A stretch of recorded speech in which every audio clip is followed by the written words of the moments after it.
Hi, Bobbi. Hi. How are you? So good. Thank you for coming over You are very welcome. and suffering through this nonsense with me. I'm not suffering. All right, Are you suffering? I mean, a little bit. Wow. But so we've done a couple videos on some of your artwork, some comics I thought would be interesting for us to look through, and I dug out a bunch of art-related books and magazines and stuff to kind of go through because, again, as we've talked about in our other videos, you grew up watching nerd stuff, but not necessarily reading comics, but you're aware of the characters and the culture, and you got appropriate kind of appreciation for it. Right. You've Yes. obviously heard of HellBoy. Did you only ever know of it from the movie? Yes. Because they're currently getting ready to put out their third version. So another new iteration. It was Ron Perlman. Who did two movies. They did two of those. Yep. And then it was the guy from Stranger Things, which I never saw, but it bombed off his ass as a god-awful movie. Did you ever watch that one? I started watching it the other day and I'm like, this looks familiar, so I probably watched it late at night after several drinks because it has some memory for me, but I really don't even know what happened in that movie. Yeah. Everyone says it sucked, and which is unfortunate because the first two HellBoy movies, like, I kind of think they're okay. I am reasonably familiar with the source material, and I've read, because the creator, the guy's Mike Mignola is his name. He created HellBoy. It's his character, and he had the character show up in comic books for years, and he only drew some of them. And I only pay attention to the ones that he draws because I think he's a fucking amazing, not underrated. Everyone in the comics industry knows him, but he's considered an absolute master. And it's like subtle. And all these other artists drawing the books are all great, but I'm only interested in the works that he does. But he's got a art style that's kind of hard to explain, but it's evocative of a very dark kind of gothic kind of style. And it fits the character HellBoy really well. So the comics have a certain vibe that I don't think those first two movies quite captured. Okay. It was kind of there. A lot of people dig them. I thought they were kind of okay. I never saw the Stranger Things actor guy version. I heard it was terrible. And then they released a trailer just in the last 2 weeks or so of this new version. I haven't even bothered to watch the trailer because I'm just not excited for it. But this is a collection of art from Mike Mignola. Did the final story of HellBoy where, spoilers, HellBoy dies and goes to hell, and it's the final story of the character.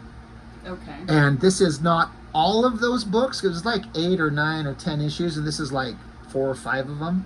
But it's the original black and white art, minus the color. And there's not a lot of artists that work well in black and white as much as they do color. And this is one of those guys where I think his stuff almost looks better in color, in black and white. He says he doesn't think his stuff is finished until it's colored. Okay. But so many of us artist types that draw comics look at his black and white, and it's all about the composition and the way he's able to take these just stark black and white images and compose an image where you can read everything that's going on, and it's not flashy and weird. Like, we just got done reviewing this guy's work. And this guy is all about the flash and bombastic excitement, minus any drawing ability, really. Yeah. And this HellBoy artist, Mike Mignola, is literally the opposite, where it's not all about flash and bombastic stuff, but somehow dynamic, interesting, evocative images, is my way of explaining it. And you can tell these are scans of the original artwork because you can kind of see like the rough borders and like the notations in the top of it. So it just gets into it, like it's showing, this is like a recap of the last battle that HellBoy had. He's fighting this giant dragon creature. And I haven't read this story. I just only know of it from this, because I do have the actual colored comics of this actual story. And then I got this. Read it? I have read them, but not this, because I've got the HellBoy in Hell, which just shows the recap of the end of the previous story. Okay. And at the end of that previous story, he's fighting this dragon creature. He stabs it, defeats it, and it goes like the dragon crashes down into a mountain. And then at the end, this character here just sneaks up behind him and tears his heart out of his chest. Rude. And so he falls down, and the character's like, he's done. And then this is that cloaked figure, and they drop his heart, and then as the heart falls into darkness, and again, the dialogue's removed, so you're just kind of like gathering what's going on. As his heart falls into darkness, so does the physical, spiritual representation of HellBoy himself. Like, that's little drop is him, and like, do you see how this is like a creature? Like, that's its mouth, its arms, like he's swallowed into the mouth of this creature, and then it becomes this like rocky texture. This is his, as his heart falls, this is like his spirit falling into hell. They kind of remind me of Labyrinth, like when she's falling. And Yeah, those little creatures, the hands. They Was kind of look like faces. So creepy. Now that you say that, I see it. And then just the ability to use black and white. I saw some other creators who reviewed this book on YouTube. They made a point, like, I don't know how to explain it except the way that they did, because it's all black and white, right? Yeah. But you see where his face is impacting on this stone? It's almost like that white area where his face is impacting is brighter than the rest of it. Right. In a way, because it's reflecting this impact, and so it just stands out. Like, I don't know how this artist understands to create something like that. But so do you see what I mean? Like, it's an abstraction of him falling into hell, and then just a full panel of darkness. Like, he's like an entire page, like a quarter of it is, or more than a third of it, almost half of it is just dedicated to a giant black panel to show that he's knocked out, and then he wakes up. So that's storytelling, the likes of which, who else can get away with this? Yeah, a lot of negative space. Just an entire black panel, really interesting. And then he wakes up. Now he's on this rocky surface, and then now, if you notice, they draw these like indications, like this is water. And then so you see the monster parts coming up out of the water, but then you get to see what's underneath the water. But to draw this simple representation of like the surface of the water, it's so weird and it's so cool. And then there's like weird bug creature shapes coming down at him. He doesn't, I can't remember, it's been a while since I've actually read this, but I don't know if he understands he's in hell. I think he does, but he just kind of looks at it like, okay, this sucks. I'm in hell. Surrounded by giant lobsters. Right. Look at these big ol' ants. Look at these giant bug creatures just coming after him. Little pinchers. Yes, it's his. Like, this guy loves to draw like rocks and monsters and dark gothic shapes. He's just so good at it. And then it goes into some stuff. He meets these weird creatures in hell. This creature's forging things. Again, I can't remember what was going on, but he ends up fighting this creature. So just as a guy like myself who draws comics and only can do black and white, I can't color. I'm not interested in coloring.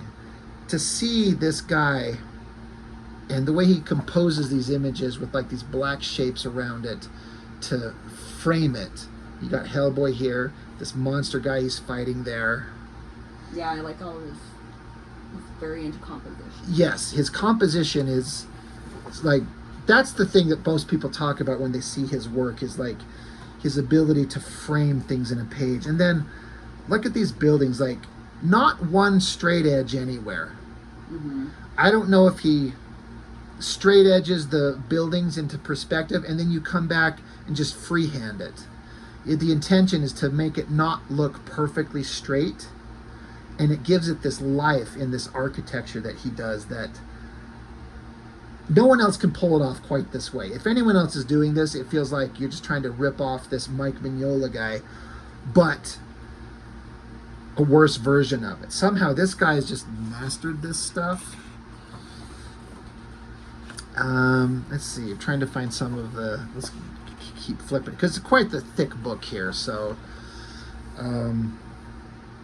again, just this inside of this dark building, this dark room, and it's like there's this little bit that's illuminated, so you're only getting to see a little bit of the interior. And another thing this guy does is he draws these characters.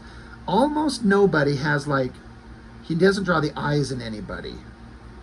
And so it makes him feel even more soulless. Right, Empty, especially because he's in hell. It really works. It's one of these things that I noticed, because again, it's like a walking corpse, but just like these dead, soulless faces of this rotting corpse carrying chains around in hell. It's really like, it's not flashy, but as you read the story, it becomes kind of like... It looks like Marley. Yes, there is that obvious connection. But there's just something kind of like oddly unsettling about it, in my opinion. I can't explain it, but it's like hell's not this place of like this burning furnace of screaming souls. It's just this vast empty city of dead people with no spark of life in them. And then past the city is like, the way they describe hell, if I remember, there's a city, and then there's a rock wall that you have to climb over, and then beyond that is a forest of thorns, and beyond that is an endless ice wasteland that never ends. And that's what hell is. So you have to go through this? No, you start out in this city, but if you try to escape hell, you're just trying to climb mountains, and then you're going through a forest of thorns, and then you're in an Arctic wasteland that never ends. So there's no escape. So you're just in this dead, lifeless city with a bunch of souls that have just, like, there's nothing to live for. You're just, the absence of meaning is the way that I think of it. And it's just like a horrible, it's not like you're burning forever. You're just trapped in this place that is like the most lifeless place you could ever be, and it'll never ever end for all eternity. So this artist has a way of like look, there's this, it's a statue, but like there's a face in the body. See the eyes, nose, mouth? Looks very Greek, very Parthenon. Yes, yes. Just more structures that are in this city. I like the way he draws these like rotting corpses. Like you can see like emaciated, rotting skin. It's not a skull. Is that a rotting corpse, or is that like the statue on the building? It could be either. He draws them the same way, like these. And they always have a snake. It's part of it. Look, he's always got these snakes. Like at the very beginning, there was a snake coming up. At the first pages? Yeah, the first page. Oh, snake. Oh yeah, he's into his snakes. Who isn't? Right, right. Oh, look, you got the snake tattoos. What is that protecting you from? Fuckers. Right? Yeah, without being able to read the story, it's kind of just like, you know, your typical like ram horn hell creatures. Again, there's HellBoy right there, this little tiny figure. So there's this giant stone statue. Of course there's flies in hell. Of course, right? It's funny that he just cuts to like a scene of a fly buzzing around. And it's just like, it's a simple little black and white ink drawing, but I love it. It works. Love this architecture. Again, heavy shadow. You can see the ink, the way he kind of brushed it on, and it's not pure black because it's a scan of the original artwork. Yeah. And like some of the stairs, it's not straight black. It's kind of like a light or like a dark gray. But muted tones. yes, just the way he frames this architecture here. Even the sword, this dagger, it's just such a simple little shape. So it has this crown. Right. Isn't that, I remember in the movie, like the picture of him when he took over the world or whatever, and his horns are ground, and he had that crown flying over his head. I'm trying to remember. There's something about him finding out like his father was like one of these rulers in hell. I don't know if it's actually supposed to be Satan, but I think that is part of the lore. People in the comments, you can kind of talk if you know specifically. But yeah, he'd have that flaming crown if he took over hell. I think he was destined to do that, and he obviously doesn't want to. Right. That's not what he wants to do. He's always cutting off his horns. Yeah, he's snapping those things off. I think in the end, he ended up actually taking over hell. And that's not in this book, because again, the original miniseries was like 8 issues long, and this is only the first 4 or so. I actually need to go back and reread it. It was a really interesting end to the character who'd lived a long life doing all kinds of adventures, and he ends up dead and in hell. But where else would HellBoy end up, right? Right. They're reiterating when he was born, little baby HellBoy. And then what they did is they cut his hand off, and then took his right hand of doom, they call it, that stone hand, and attached it to him, because that's the key to accessing some kind of power in hell. So they did it as he was an infant. So it's showing kind of his origins of like this horrible beginning. Yeah, that's messed up. And then he was like pulled from hell and as a baby and plopped back on earth and raised by humans, and that's why he's got like a soul. So I can't speak on the history of the character completely, but it's a really interesting, like, look at this mountain castle, these giant snake monsters descending from hell, or from the sky. Mm-hmm. This guy's work is just... It's really cool. It's so damn inspiring. There's like a little bit of a recap of like baby HellBoy appearing when, I think Rasputin was the guy's name who, you know, brought him to Earth. I think that's supposed to be his father trapped in some block. He's getting this explained to him. This is your father. This is who this was. And he's like, this sucks. Which is what he would say. So, let's see. Let's keep cruising. See, very simple, like, horizon line, simple mountainous shapes, and then figures fighting. It works. It's simple, but simple is not easy. Right. Deceptively simple. Like, you have to really know what you're doing to pull this kind of shit off. Well, when you're doing art, you always want to keep adding, and you have to take that moment where you just stop. Exactly. Or else you'll screw it up. Yes. In fact, I remember one time I showed you, I had a commission, somebody commissioned me to draw that Cringer. Uh-huh. Remember the cat? And yeah. I was like, I was going to do this. And you're like, and you literally said, no, you're done. It's perfect. Stop. Don't touch it. And I'm like, really? And I left it. I didn't do any more to it, and I sent it off to the gal who commissioned me. So you were right. I could have taken it and just fucked it up. But that's the thing. But then you might take your artwork to another level and keep adding to it and go like, oh, I just made a thing that works. I guess we could do like you said, it's just art, throw it away. Uh-huh. It's just, you and I are not the same. I hold on to every damn thing I do. Let's see. He likes doing these underwater creatures too, like these squids and octopuses and crustaceans and jellyfishes and shit. And imagine visualizing this with so much black and being able to, like, I'm going to draw all these creatures, but it's surrounded by inky black. Mm-hmm. And how do you not make them start bleeding into one another and becoming indecipherable? Yeah. Wherever the light touches. I guess. So, I know it kind of starts to just, without being able to read the story, it just kind of starts looking like a lot of the same type of stuff. But he goes on for several issues learning about all kinds of crazy stuff. So is this how many books, like in reality, for the comic? The HellBoy in Hell was, I think, like we're saying, an 8-issue.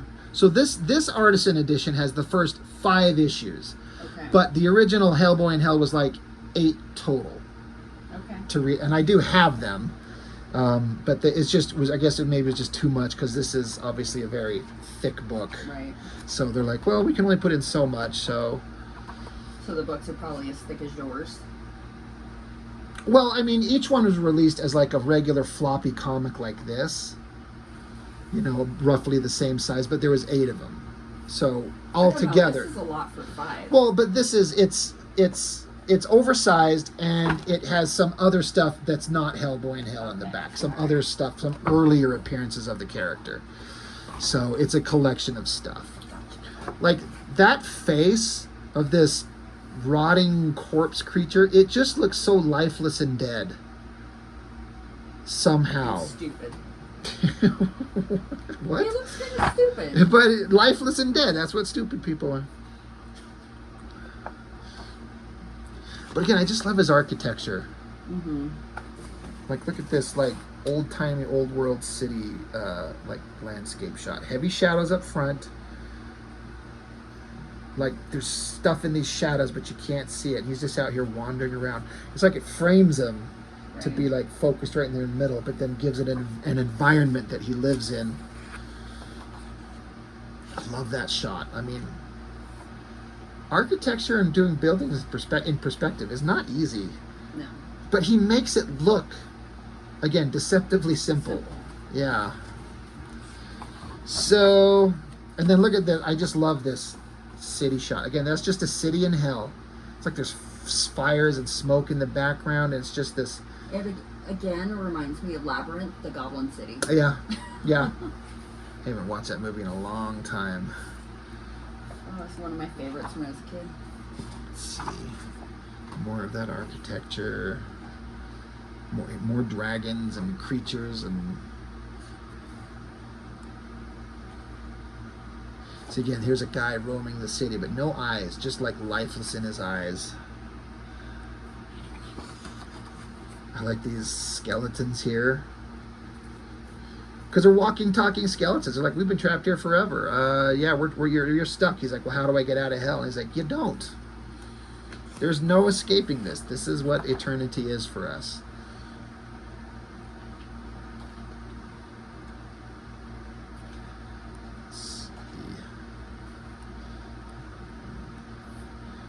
Back to, so this is not the earliest appearances, but some of it's, I don't know if you could kind of tell immediately, like there's a little bit different, like his artwork's a little bit different. The style's different. Style, it's like the same guy, but a little bit more blockier. The guy's a bigger, hulking, muscular creature rather than the previous versions of HellBoy, especially when he was in hell.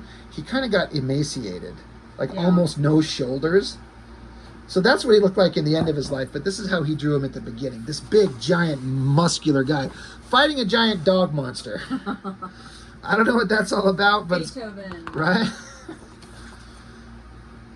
So this is just some of the earlier appearances. I wonder if it gives a year. 1/15/88? I didn't think HellBoy showed up in 88. I'm not even sure about that. This is 93, which is when I think it's... What's Mr. Freeze doing in there? It's just with a Nazi symbol. With a head in a jar is all it is. Oh, okay. It is funny. That is kind of... And like, so a giant ape with the metal hand. The girl trapped off course. Was that Rasputin? I don't know who that is. The brain in a bottle is Hermann von Klempt. So Nazi, okay. But not Rasputin. That's funny.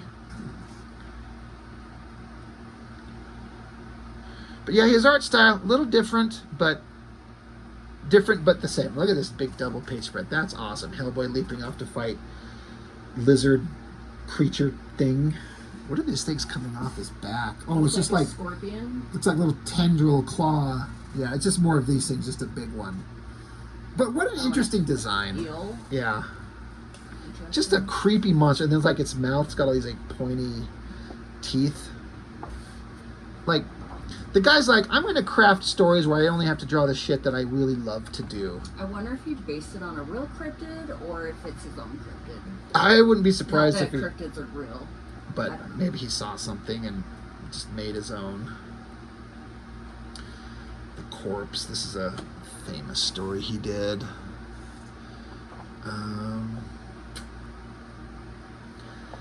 I've mentioned this before. I can't remember if it was this page or this story, but it's going to be dumb if this isn't the right page and people are going to call me out for it, but I feel like it was this page where you see all these different panels, and it's telling a story in a particular order, but somebody was saying, like, you could take every one of these panels and rearrange the order of it and still get the same basic story out of it, which I thought was a really interesting kind of, like, or not the same basic story, but still get a story out of it, with, like, creaking rope, ticking watch, him looking, a thing hanging.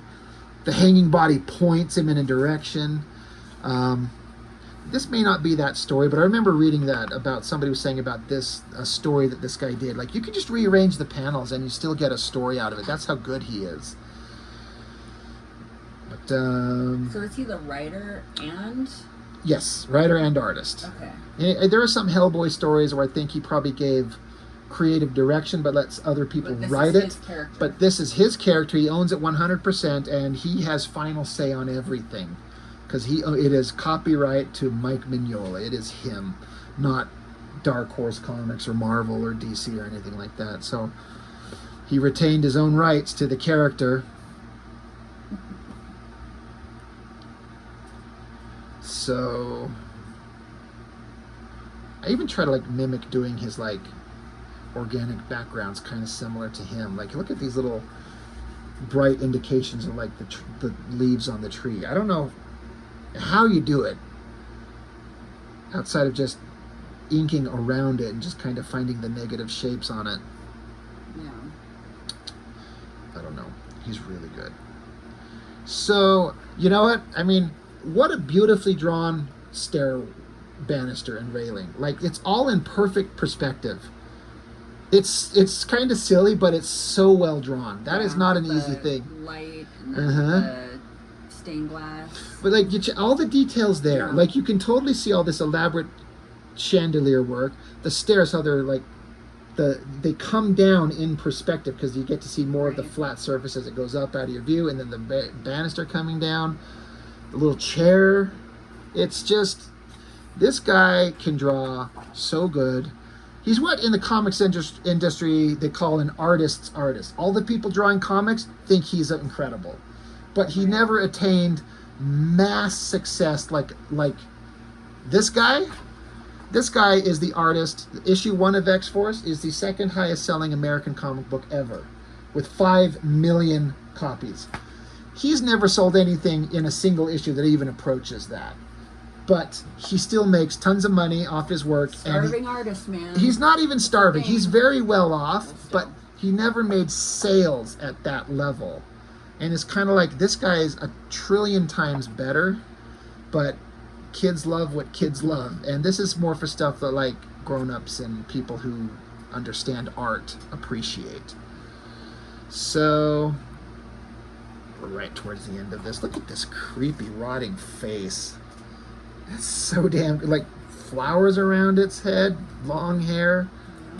Just this, like they open up this little thing in here and there's this face of this head just stored in there. It's so creepy.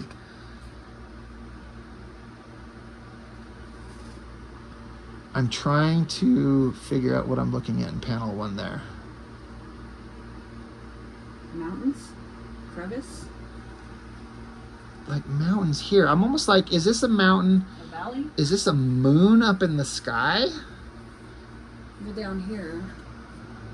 Entrance of the cave? I don't know. It's a little rough. I'm sure if it was colored in and we were following the story, we'd be like, oh, I know what it is. And then here's some just early sketches of the character. I hope they have in here, the very first sketch he ever did of this character. No, damn. He just did a random sketch at a convention of this like demonic guy with a bunch of gear that doesn't really look like this, but then he just wrote HellBoy. It was just a thing he just come up with, but then he said that it just kind of stuck with him. So he started developing the idea from just this guy at a convention said, draw me anything, draw a creature, I don't care. So he just drew this weird creature and just wrote HellBoy on it. And then he's like, he started thinking about it. And eventually it developed into this character that's become a thing. So anyway, that's HellBoy Artisan Edition. For guys like me that love comics and draw comics, this guy is so good. I've got even, like, this is that artist right there. I've got some of his artwork right up in front of me. Yeah, he's really good. So anyway. Thanks for sharing. Thanks for sharing. I know you're like, I've never heard of this guy. Well, you've heard of HellBoy. Yeah. You know HellBoy, but you haven't heard of the guy. But I thought, as someone who likes to draw, would kind of appreciate black and white, inky, weird shit. Totally. Right. All right. Well, that's all I got for now. Hey, Bobbi, thanks for joining me. You're welcome. Bye-bye. Bye.